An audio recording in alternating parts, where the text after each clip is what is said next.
Hi there. Today I want to talk about being led by the Spirit.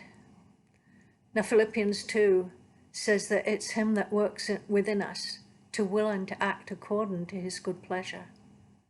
So He is working in us by His Spirit. Romans 8:6 says that if we're being led by the Spirit, we should have life and peace. And so those are two things that we should be aware of. And I know that in the early days as a believer, I was really worried I wouldn't be led by the Spirit. But He told me over and over that you just have to believe and trust that you are being led. And so when I finally started to do that, it was much easier. I just had to believe that every day I was doing what I was supposed to do. But there are also times when there was strategic things that He wanted. There were times when I would have an urge to go to the store just out of the blue, and I would go, and there would be somebody there I needed to talk to.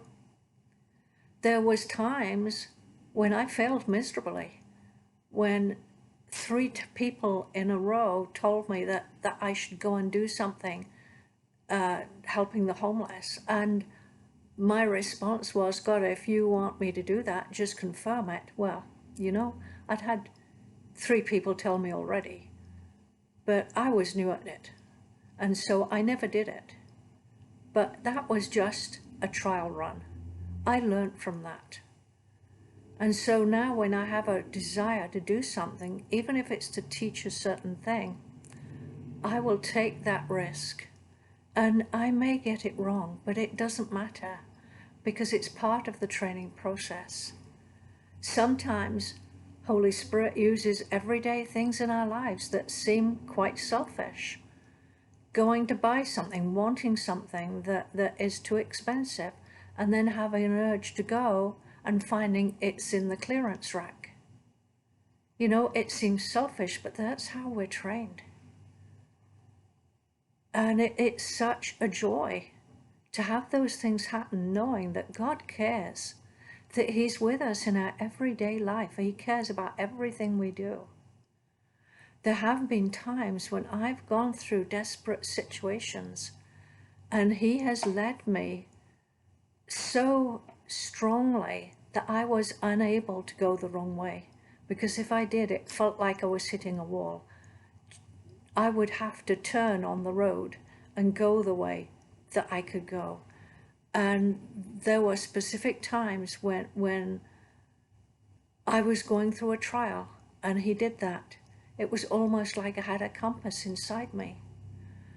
And the only way you learn to do that is having it happen. And I didn't make it happen. I couldn't have expected it to happen. There's no way I had control over it. I could have refused to give way to it, but I didn't.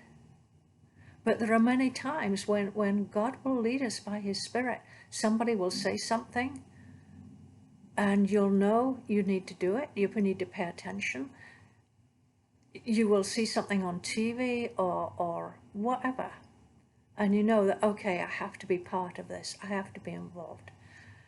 And being led by the Spirit takes experience, and the longer we go, the easier it gets. Now, the last time I had a really big experience in this was walking by the lake, sitting in my car, and having a woman stop the next car and indicate she wanted to talk to me and tell me that this is the first time she'd been there, and that normally she walked in a different area. And then with that, she said goodbye and she was gone. And I thought, this is really strange. I feel like God's saying something. I need to go down to this other area. And I followed through. I went down. It was beautiful. And I walked along this little path, and I came to these beautiful condo buildings by the lake. And I was telling God how great they were and how much I loved them. And what He said to me was, would you like one? And I thought, oh, wow, would I ever? And this is somebody who didn't want to leave my house. who had no idea to live in an apartment, and all of a sudden God said this to me, and there was a joy that rose up. And so I came home, and all I could think of was I was going to move into a condo. And I started sorting through my house. Now, several weeks later, I had to see an osteopath who I'd seen before because my hip was bothering me. I'd had a hip replacement and I needed some treatment. So in the course of the treatment, I mentioned to her that I thought I was going to be moving into a condo. I didn't know when. And her response was totally not what I expected. She said, I know the one. And I thought, I haven't even told her where it is. And I said, it's by the lake in this city. And she said, yeah, that's the one. And I told her the name and she said, yes. Apparently, a relative of hers had a friend who had, with her husband, had bought 2 condos the year before. They separated and she was left with 2 condos and probably would be wanting to rent one or sell it. And so I thought, there's no way this is coincidence. I know God is in this. And so I had her keep my address and my name and so on. And truth is, I haven't got it yet, but I know, I absolutely am sure that I am going to get that condo. And so it's being led by the Spirit is a risk.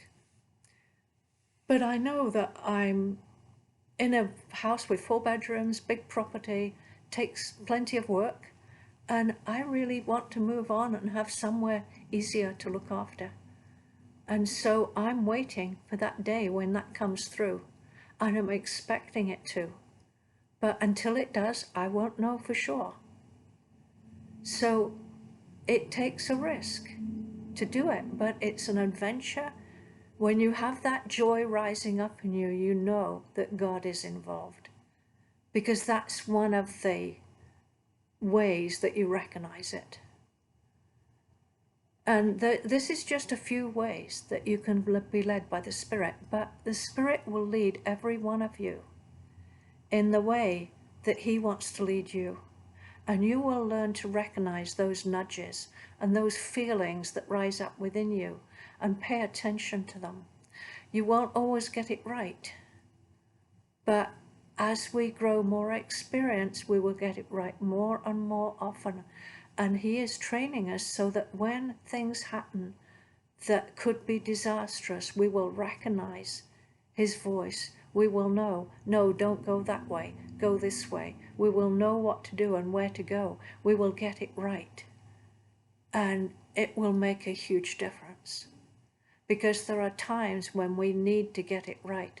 And God is training us with everyday things so that we are ready for those times, so that we are prepared.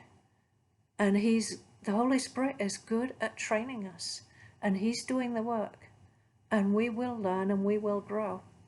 So that's just some of my experience, some ways in which you can recognize the Holy Spirit's leading. There are many others, but I hope this has helped you, and I will see you next week. Bye for now.